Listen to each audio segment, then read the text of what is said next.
Well, we appreciate everybody watching the Blitzer on Saturday. We apologize for some of the technical difficulties we ran into, but once we got to the middle portion of it, I thought it went pretty smooth. We got some great moments from games that we'll be talking about when we go through our Crunch Time segment here. And we had, as promised, some playoff slots handed out, some championships and conferences, others which we weren't sure they'd be solved, weren't solved, and then we'll go to Week 11. We'll point those out along the way.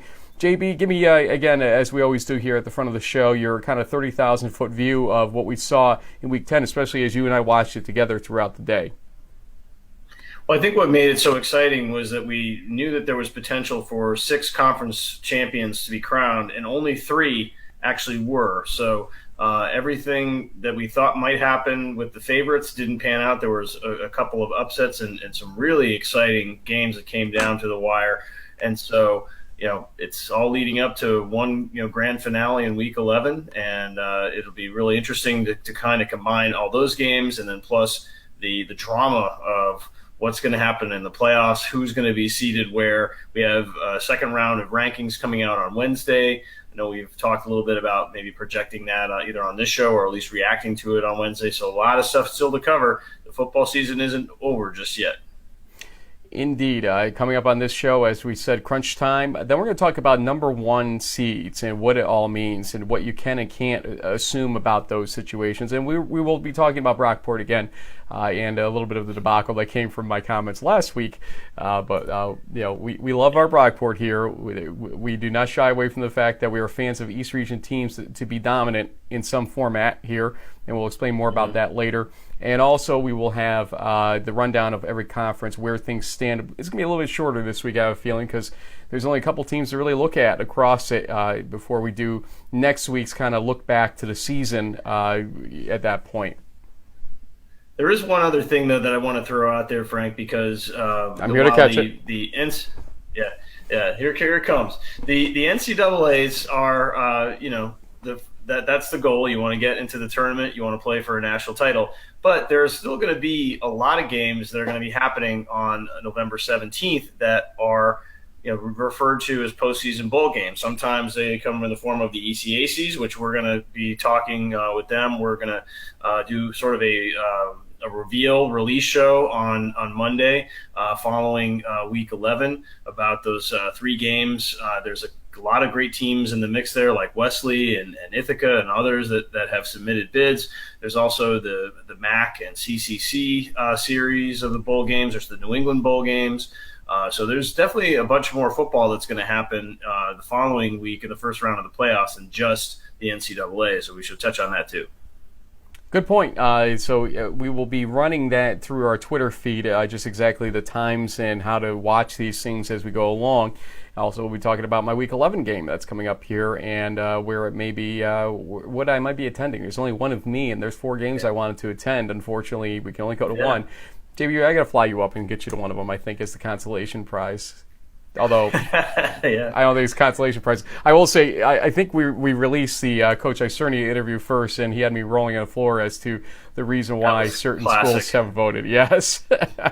With a straight face, too. Maybe he meant it. Maybe I should have been hurt by it, but whatever. It's a great interview. If you haven't watched it already, please watch the Coach Isernia interview from RPI. Hey, stop wasting time with me here. We got to get it going here because I know you got a life to lead and all that. Let's go. It is time for Crunch Time for the games of November 2nd and 3rd, 2018, Week 10.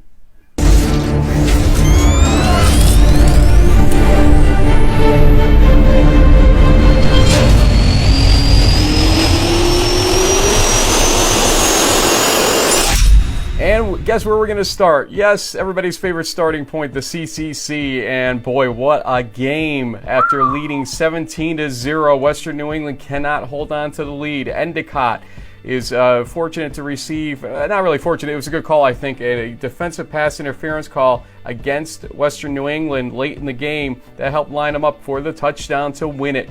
And to keep their hopes alive in the conference, they had to beat Salve still. Endicott wins 41-38, 21 seconds left as Koloski found Riley Shanley in the end zone. Great game there, was it not?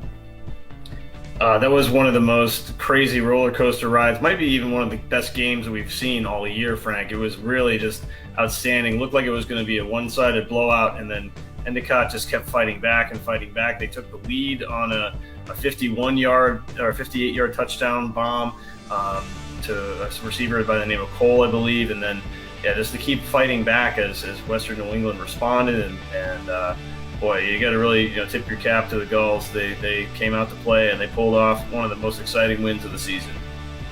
Becker beats University of New England 31-17, and the aforementioned Salve Regina team is right now rolling again on their side of it at 6-3, 47-14 over Nichols. They are going to control what happens in the CCC at this point. Somebody that punched their ticket, Husson beats Gallaudet 63-2. Every time we tune in on the Blitzer, it was like Husson was scoring another long rushing touchdown of some sort. And look, Corey Brandon, 404 passing yards, 5 touchdowns. Mies Loriello with 15 rushes, 139 yards, 2 touchdowns of his own. Congratulations, Husson, the ECFC champions, let's say. ECAC just woke up and said, what are you talking about? Yep, sorry about that.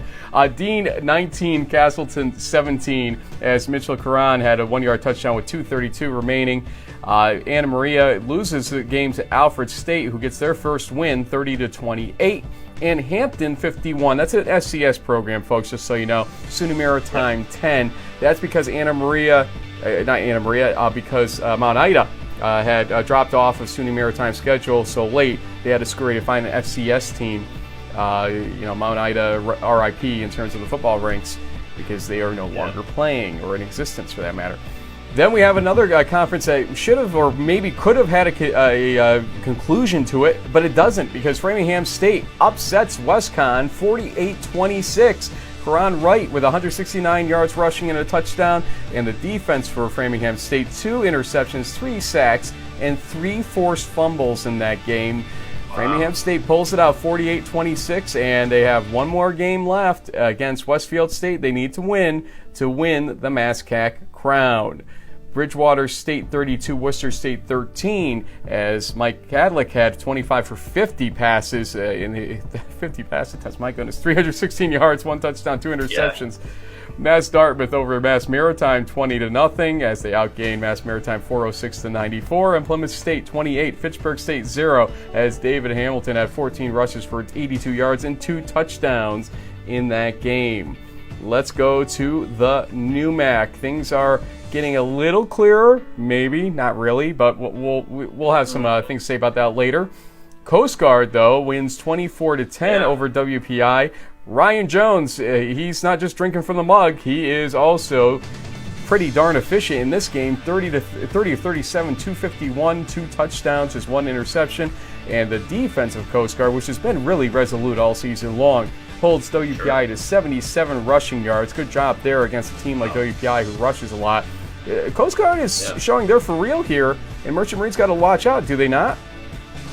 Oh yeah, I think they do, especially the one game they lost this season. They fell behind due to a strong quarterback and a good passing game. So the Mariners, they're going to be they have a lot on the line next week. I mean, and the Coast Guard's coming in looking to play spoiler and to take back the Secretary's Cup.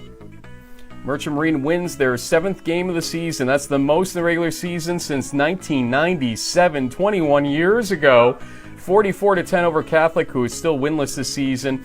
389 rushing yards for Merchant Marine, but Catholic minus 36 in that game. So it was an all-around victory for Merchant Marine in that game. Springfield still tied in the conference standings, don't forget, and could still be co-champions if they beat MIT in Week 11, or win outright if Coast Guard can take care of Merchant Marine, technically, too.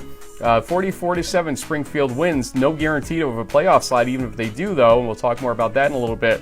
Hunter Belzo, 2 for 3 passing for 35 passing yards, 1 touchdown, 1 interception, but 18 rushes. That's what we expect to see from this triple option team, 107 to 1 touchdown. And Nick Boehner photobomb on the touchdown. Absolutely. Yeah, as I commented, as always, Boehner with the photobomb. MIT 20, Norwich 0, and Norwich outgained MIT 276 to 177, but MIT still found a way to win with their vaunted offense and defense overall. They were just opportunistic when the chances presented themselves in that game. NESCAC will end in our New England foray here. Trinity 27, Amherst 16. We said Amherst's back end of their schedule was a tough one. We didn't know if they make it out unscathed. They did not, as Trinity beats them and now could win the NESCAC by winning on Saturday. Chaporis, 24 rushes, 203 yards, 2 touchdowns. Great defense by Trinity, especially in the second half, though, is what really created this situation where they could win after that dropping that game to Williams earlier in the season. Middlebury 35, Hamilton 17. Will Jernigan 21 for 36 for 246 yards, 4 touchdowns, just 2 interceptions. Tufts 48, Colby 0. Tufts is at 6-2 very quietly this season when you think about it. And Ryan McDonald, good part of it because 19 for 23, 223, 2 touchdowns, and then 2 touchdowns rushing will do great things to lead your team, that's for sure. Wesleyan 21, Williams 14. That puts Williams at 5-3, matching Wesleyan's record now, as the team scored 28 points combined in the fourth quarter out of 35, no less, don't forget. So a lot of back and forth action in that game. And Bates loses to Bowdoin 31-14. Bowdoin at 1-7, Bates at 0-8. So that would tell you that we had a 0 before that game. Somebody had to win it, and Bowdoin did, as they outgained Bates 252-167. So with this whole Colby Bates Bowdoin thing from Maine, what do they call it? The CBB, JB? This whole thing they do in Maine? Yeah, they sure do. And the Colby Bates Bowdoin, or maybe it's the Bates Bowdoin Colby at BBC.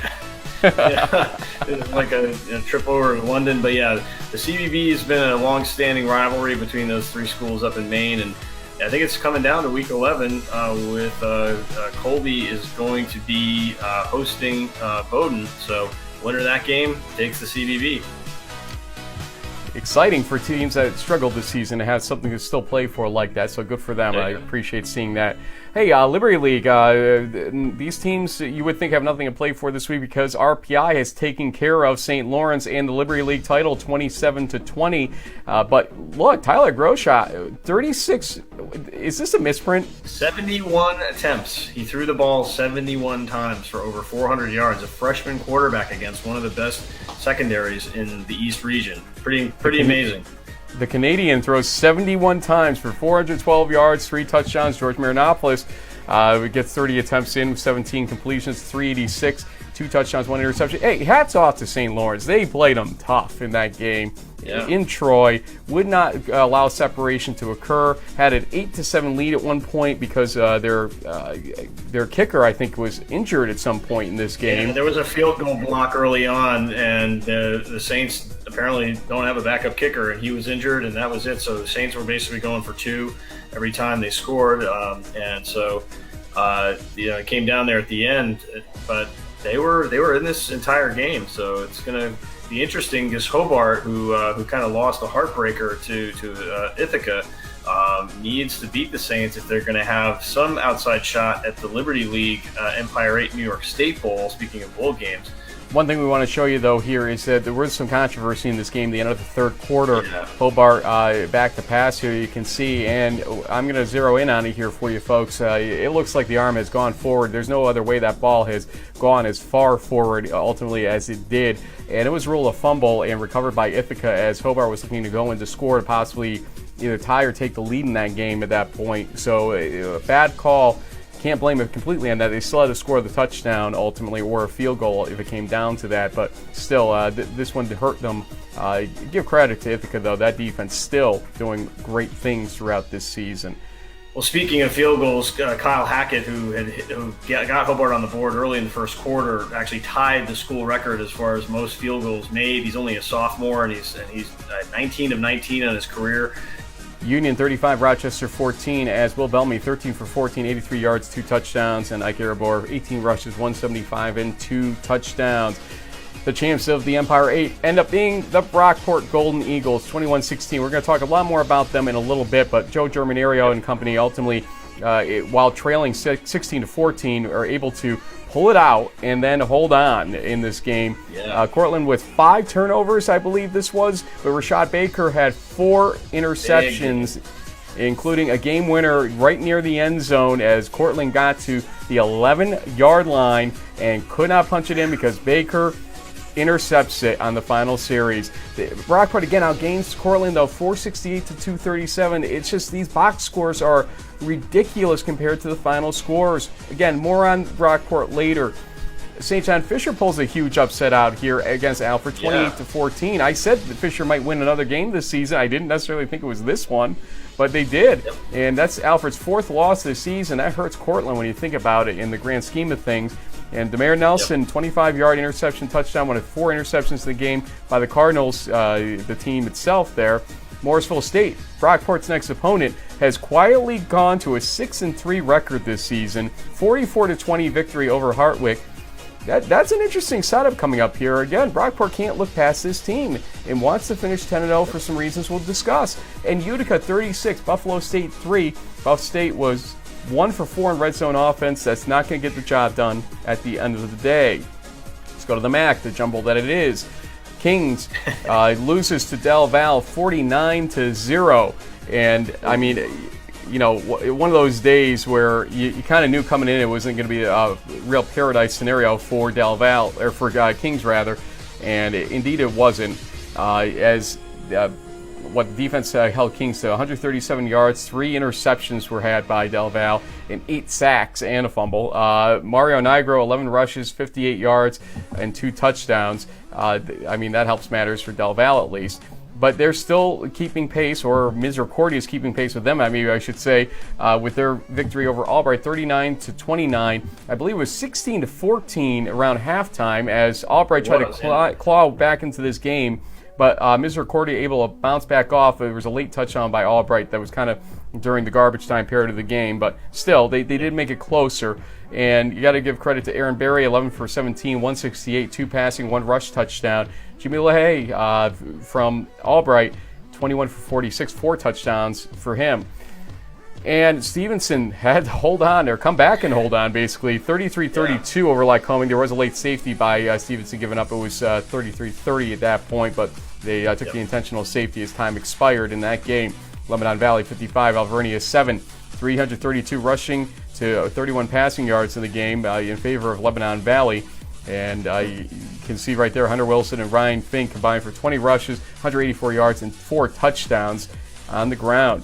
And FTU Florham on Friday night beats Widener 21-17. It's the first 6-win season since 1988 and first greater than 500 finish guaranteed in the D3Football.com era, which is all the way back to about, 1998, I believe, for FTU Florham. Yeah. And it's a great season there for Jagger Green and Coach Robertson. They are also ECAC Bowl eligible, and it's going to be interesting, Frank, because right now I think in the MAC CC Bowl series, you pretty much can guarantee like Misericordia and Stevenson will probably get the 1-2 spots. Typically, they take the top 3 teams from each conference that doesn't go to the NCAAs based on the tiebreaker. What we know. Barring a Del Val loss to Widener, they're going to get the Pool A qualifier from the MAC. So you got Misericordia and Stevenson sort of in, first and second, and then Wilkes of all teams, Frank. Coach Drock with a heck of a job, and we tweeted out a picture of him. He must have been Coach Toop for Halloween because he's got this mustache that's like serious deal. I mean, this is like Michael Toop, quality mustache here, and he's got his team on the brink of a 6th win. They have to win the Mayor's Cup against Kings, but they can get into either the MAC Bowl or potentially an ECAC Bowl game a year after going 0-10. Great job by Coach Drock in turning that program around. And Jack, let's finish quickly here. Wesley in overtime over Salisbury, 19-13. Salisbury Shaq Nowitzki, I believe, was injured toward the end of this game, and it was Wesley trailing for most of this game, but late in the game, Kalik Burrows overcomes 5 interceptions. You saw it on the blitzer when they threw the the tying touchdown, missed the extra point. They could have won it in regulation, 14-13. Extra points, Frank. Oh my gosh, unreal. But 25 for 36, 303, 2 touchdowns, 5 interceptions for Burrows. But hey, they win it, 19-13 in overtime. That's going to have implications in the East region for a lot of reasons. We'll talk about that in a little bit. Frostburg State, number 6 in the nation, takes care of business against Kane, 50-6. Connor Cox, 15 for 21, 193 and 3 touchdowns. Grayson Boyce with 2 touchdowns on the ground. Montclair State, 28, Rowan 14. Montclair State just left Rowan hanging in there for way too long in this game. They could have put him away early, but didn't. But obviously still won by 2 touchdowns as Birch had 22 for 41, 4 touchdowns passing, just 2 interceptions. Christopher Newport, 38, TCNJ 13. Quietly, CNU is 6-2 this season. Granted, they did not play Frostburg State when they were supposed to before the hurricane came along. And Southern Virginia 8, William Patterson 3 in a great football game in favor of Southern Virginia. And that is crunch time for the games of November 2nd and 3rd, 2018, Week 10. So, JB, where to begin? Actually, I know where to begin. A couple rants first off. Okay. Stretch Internet. What the heck was going on Saturday? Oh my God, that was brutal. I think someone? I think it was you or someone that just set back Division III football like 15 years. I mean, the quality, the constant, the white circle, and this. Especially the Brockport game near the end of our show when it came down to Cortland potentially upsetting them. No video at all. I had to track down the radio feed from the Brockport, I think, College Station to listen to that, and it was just a shame because it's almost 2020. I mean, we're a couple decades in to the century. Like, come on, man. I mean, we had our problems at the beginning of the show where we had a computer issue, I think, with a video card that was not cooperating with the streams itself. So we take full credit for that problem, but we shifted to our plan B very quickly and got it to work and got most of the game action we wanted to have in it. Ultimately, it wasn't as crisp as we wanted, but at least we persevered. The Salisbury-Wesley fourth quarter and overtime was an embarrassment for Stretch, as was the Brockport game. Couldn't even get stats, let alone the video for that game. And I understand the Illinois Wesleyan game was also a problem. Look, you got to know that you're going to have this level of interest and demand on, it's Division III. I get it. Maybe you don't feel it. But it's a huge weekend. That's why we do the show we do, for crying out loud. And we couldn't even get the stream as somebody who's going to provide the whip-around coverage. Got to do better, guys. I understand that you may have been trying to, over the last year, switch off to Amazon's web services, but it didn't really happen, so maybe you sat pat on the servers you had, but it's not enough. And as we get to playoffs and you're serving playoff games, it's going to go up exponentially at that point. Yeah. That can happen in the playoffs. My goodness, the NCAA will have a fit. So please, if you're a Stretch Internet school, get that message clear to Stretch. That cannot stand going forward here. Another little mini rant is, I love seeing the congratulations to first-year coaches messages. We've seen plenty of them. Wilkes, I think, was one of them that had some great congratulation messages after 0-10 last year. We saw them for Endicott as well. There is nothing wrong in the game of football to sit there and think to yourself, the guy that came before, maybe you actually recruited some really good kids, and maybe they needed somebody to be there to effectively coach them differently, to get them to the results that they got to this year, or maybe they were being taught under that system and the system was going to begin to work. It could be a variety of things, but you know what? Yeah. We're teaching the youth of this game how to be adults, mature adults about things at the end of the day. It is okay to say congratulations, and we want to send thanks to the previous coach as well as the current coach. And we talked to Coach Iserny about what recruiting means at the end of the day in our interview with him, and he told us as much as anything, it is crucial. It's a 12-month-a-year job, and it's a huge part of it at the end of the day. Don't forget to give due to everyone. I understand we can live in a selfish world sometimes, but it's as much the recruiting that went before as it is the job being done now. And then in 3 years, when it's completely your team, you know what? It's yours. You own it, good or bad, at that point, and nobody can take that away from you. Coach Iserny gets to own a really good situation that he's created, and congratulations to him. Job. I think Coach Drock and Coach DeWall, former Hobart guys, now at Hobart for DeWall, will be great owners of what they do with their recruiting over time. Coach McGonigal at Endicott, I think, has got a good start here, and I think the same.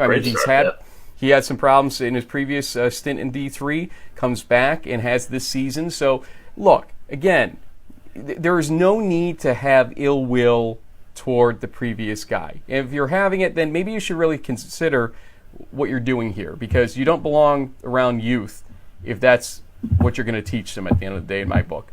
Give due to everybody that deserves it and teach them the mature way to act. That's my thought on that.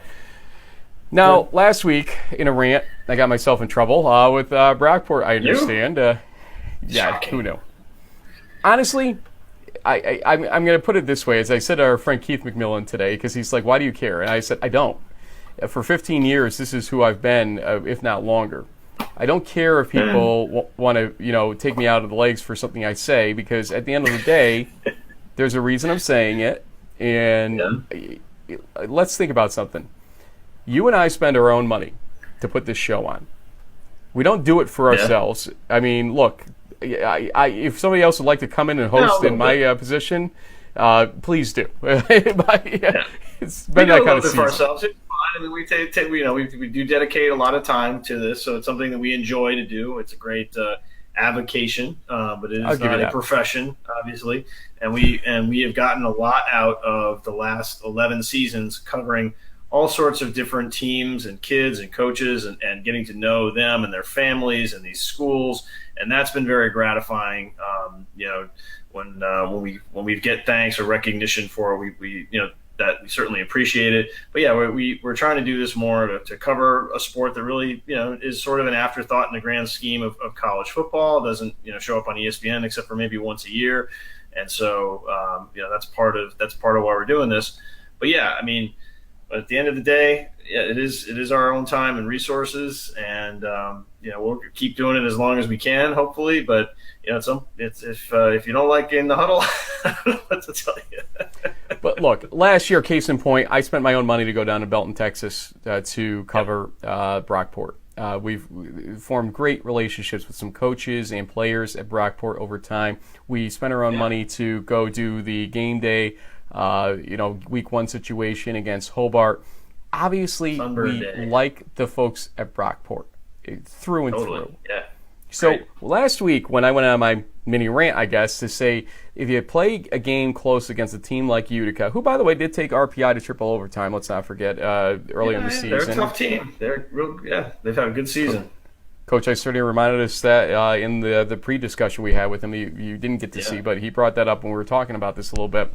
But if you're playing to a 16-point differential against a team like Utica, when you get to the second-round opponent in the playoffs, it's going to be a wake-up call of sorts if you let teams hang around for too long that shouldn't necessarily be hanging around with you. That was the point. Why does it matter? Why does any of this matter in the regular season, you might ask? Brockport, we want to see you get a number 1 seed, first off, if you're going to be that team ultimately to get it. Frostburg isn't going to have the future here and can't create a Division III dynasty. They're leaving, okay? They're going to Division II. So this is nothing against Coach Fitzgerald. He's a great friend of ours over the time that we've dealt with him.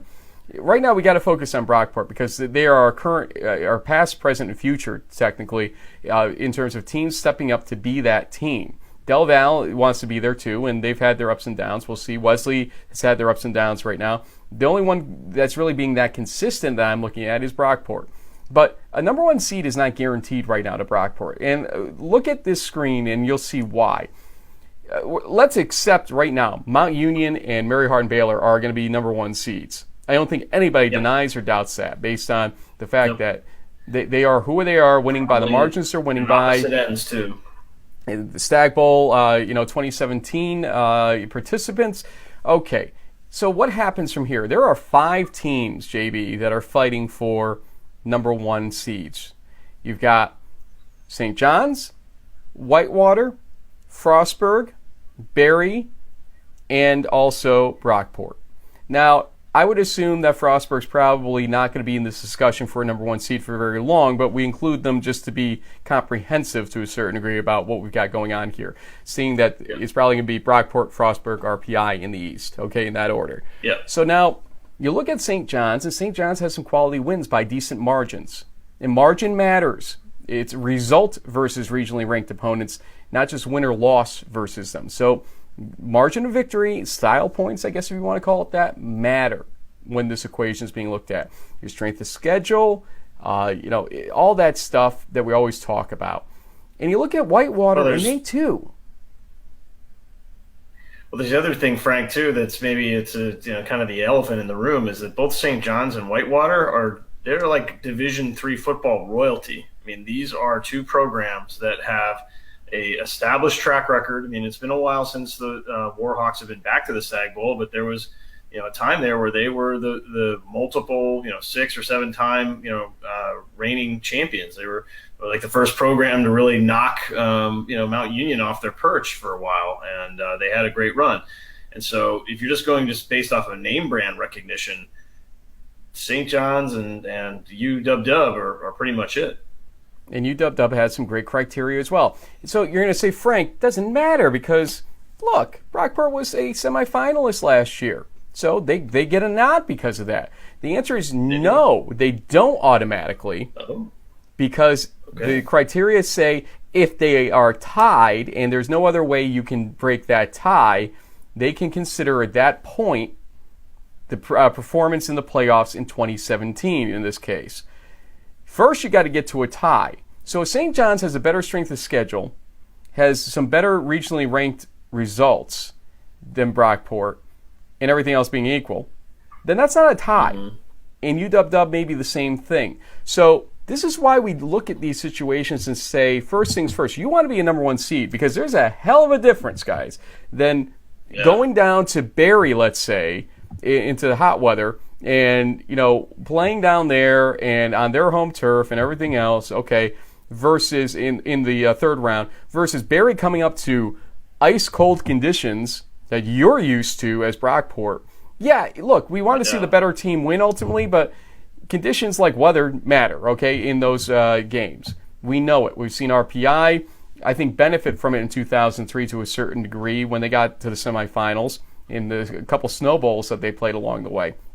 So the point is, Brockport, to get to the semifinals, probably will need a number 1 seed or at least a strong pairing situation that does not include or involve Mount Union right now. I think you want to hit your stride, and then if you hit them in the semifinals, maybe by that point you're ready to go against that team. I don't know. Or even Mary Hardin-Baylor at that point. But you don't want to see them in the third round. You want to see them in the semifinals, ultimately. So, long story short, I think Brockport gets the number 1 seed because for travel reasons, using them to balance out the map eliminates probably 1 to 2 flights in the third round. But if they don't have flights earlier in the brackets and they have flights still to burn in the third round, they could stay true to what they feel are the rankings, the real rankings there, and put Brockport as a 2 seed. And that would be disappointing. So that's why we're hard on Brockport. We have memories of the days, and go back and watch our interview with Coach Accorsi, who talked about this, when Mount Union was put as the number 1 seed, essentially, in what would have been the East region bracket. Yeah. Mm-hmm. And that's not unheard of. It's not impossible to happen this year. And you got to really show yourself to be not just a 10-0 team, but a serious 10-0 team to avoid it ultimately, because there are a couple teams out there that have some really high-quality wins and won by decent margins that are going to be sitting there saying, we deserve the 1 seed more than you do. And the National Committee may say, you're right. Eric Hart, remember, is off the call during that time. He's on the committee, but he can't discuss Brockport. He's got to be off the call during that. So there's only one other East Region representative at Huddle from Stevenson who will have to take up the case for Brockport if they're going to be nepotistic about the regions to a certain degree. Yeah. And he's new to the committee as well, if I remember correctly. So you got to give yourself the best possible situation. So when you approach this game against Morrisville, and we talked about this with Coach Isernia, how do you approach a game when you're already in the playoffs, but there's a lot of meaning still behind the game in some ways, but you don't want to get hurt before the playoffs in terms of player injuries. How do you approach it? I've seen teams completely mess up in games, to put it nicely. Union in 2006, I recounted earlier, is one of those situations.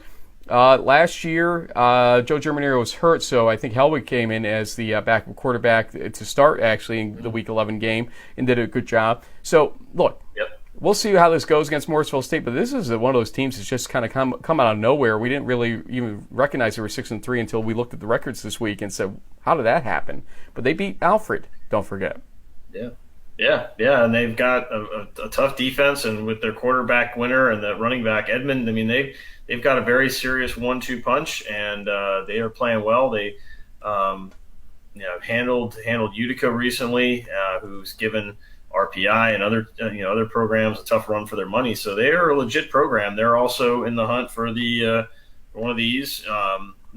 But they want to try to get to the postseason also. So what better way to do it than by knocking off the top team in the East region? So a lot to play for the Mustangs, and they've got a full complement on offense and defense to get it done. So Golden Eagles, you gotta be ready for one more, and then we'll sort of see where the chips fall if you get that 1 seed, which I kind of agree with you, Frank. I think it's likely, but who knows? We'll have to see how it plays out, because it's going to be tough.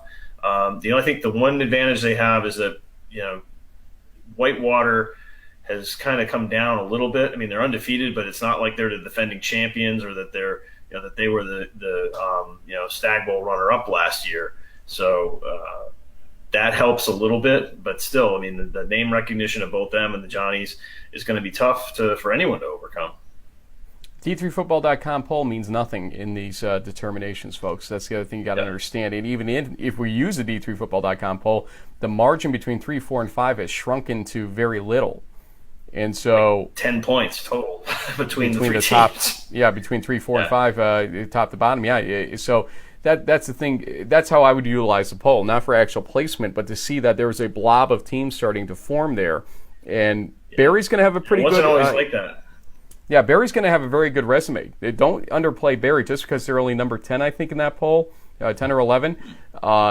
Barry's going to actually put forth some decent criteria and had a mini playoff run of their own last year as well, don't forget.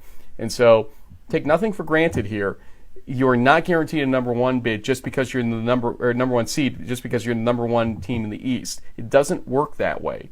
It worked that way about 15 years ago, 20 years ago, when it used to be truly regional, and we learned the hard way. It doesn't exist that way anymore. We got blessed with an East region bracket in the bottom right last year, if you remember correctly. That's not guaranteed here. In fact, it sounds to me like they're trying to do everything they can not to have that happen again this year, because they took a little flack for it. So we'll see what happens. CCC standings as we go around. We're going to do this pretty quickly at this point. Endicott at 5-0, Western New England and Salve Regina at 4-1. All 3 teams technically still in the mix here. If Salve Regina were to beat Endicott, we'd have to look into the 3-way tie for that conference. I'm not sure we know what that is, to be honest with you. I've seen some people suggest Salve would have an edge, but basically that game's got to be played first, and we'll see how it shakes out. Look on Twitter. We will give you the tiebreaker for that. I wish we'd thought of that ahead of time, but in the meantime, you see where it is. Playing ahead? Yeah, not so much. ECFC, it's over. Husson at 7-2. It's 6-0 in the conference. They've got 1 game left here. SUNY's probably the ECFC team for the New England Bowl. So I know they've got 1 more game that they're going to play. But they're probably on the road this year, given that they've only won 6 games. So they're probably going to end up playing either basically like the MIT or Springfield winner, depending, or could be Western New England, depending on how that all shakes out, or Western Connecticut. So, yeah, it's very clear. Well said. Anyway, Husson still has Plymouth State to play in Week 11, don't forget. That'll be a good one. If I said Westfield State earlier, I should have said Worcester State is who Framingham State still has to play. It's Westfield State against Western Connecticut that's coming up, which will also play a possible role in this race still. But it's Framingham State needing to beat Worcester State. If they do, it's over. If they don't, then WestCon will have to beat Westfield State. And if both lose, Bridgewater State, I don't know how it shakes out at that point. We're going to have to check, again, with the MASCAC on what their three-way tiebreaker would be if that were to happen. I didn't even see that one coming. It's a point differential kind of situation from what I recall. So yes. If the teams have identical records, it's going to be who won by more points. Once again, we're talking about win margin. Well, this is a place where it definitely plays in. So I think if it ended up in a tie breaker situation, Framingham would have a slight edge because they've beaten the other teams in the mix by a larger margin. So maybe a little less pressure there. But honestly, Worcester State has had a tough season. I think they've only won 2 games. So I have a pretty good feeling the Rams will be your MASCAC champs. We may even see them pop up in the regional rankings as early as Wednesday. We'll release our predictions on that before Wednesday afternoon. As long as this is coming out on Tuesday, I believe you'll know to look for that in Twitter. In the new MAC, well, you know what's going on in the new MAC. MIT, Merchant Marine, Springfield. So you could have a two-way tie, and we've kind of figured out that co-champions would be declared because there is no automatic qualifier in the new MAC. So if Merchant Marine wins, we'll have dual champions in the new MAC because MIT or Springfield will win their game. Just because MIT beat Merchant Marine does not mean that Merchant Marine won't be a co-champion. When it comes to the best team in terms of what the NCAA is looking at, right now it's Merchant Marine. I don't think that changes. I think their SOS gets better after dropping a little bit this week. It gets better again when they add Coast Guard to the schedule at 6-3. MIT's hopes here are low. I just don't see them garnering a Pool C bid discussion.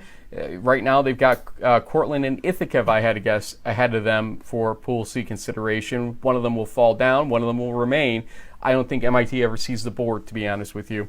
And so that's the sad state of affairs. They have to hope that Merchant Marine loses, so it's not even in their own hands right now.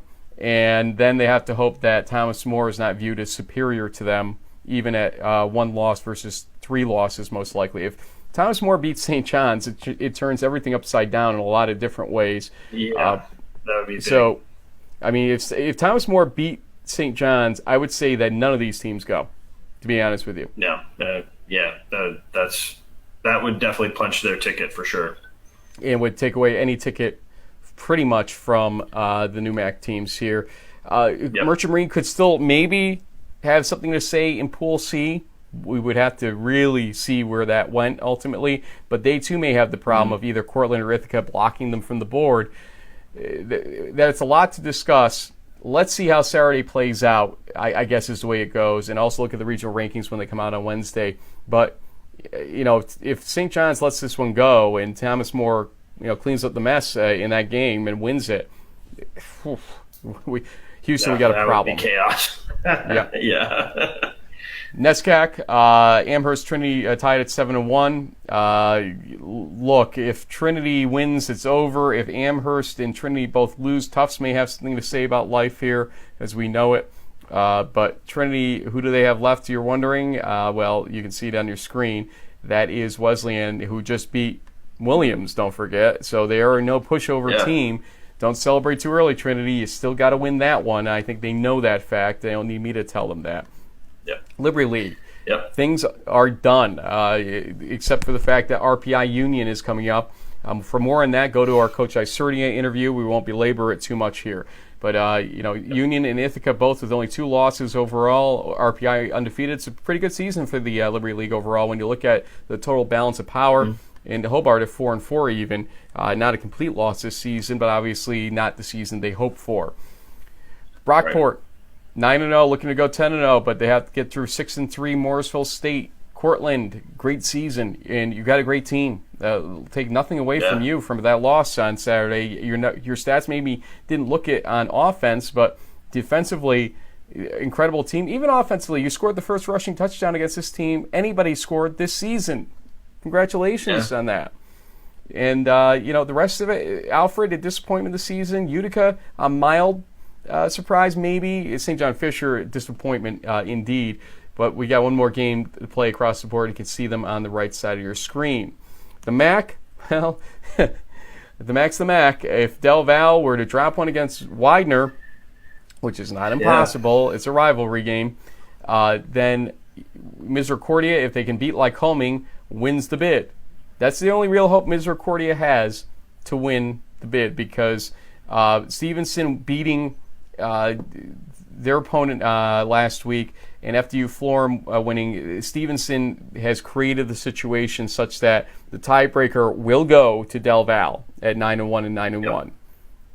Now, if both teams were to drop it, obviously Stevenson would have to be in the mix at that point in the discussion, and we'd have to see how it goes. But for now, let's assume both teams win, Del Val gets it. One team loses, named Del Val, then the bid goes to Misericordia. I can't see Misericordia being ranked even still this week, because their strength of schedule just isn't that. And so that's what happens when, unfortunately, the two top teams of your conference aren't put against you in the schedule. It is what it is. Yeah. Finally, NJAC.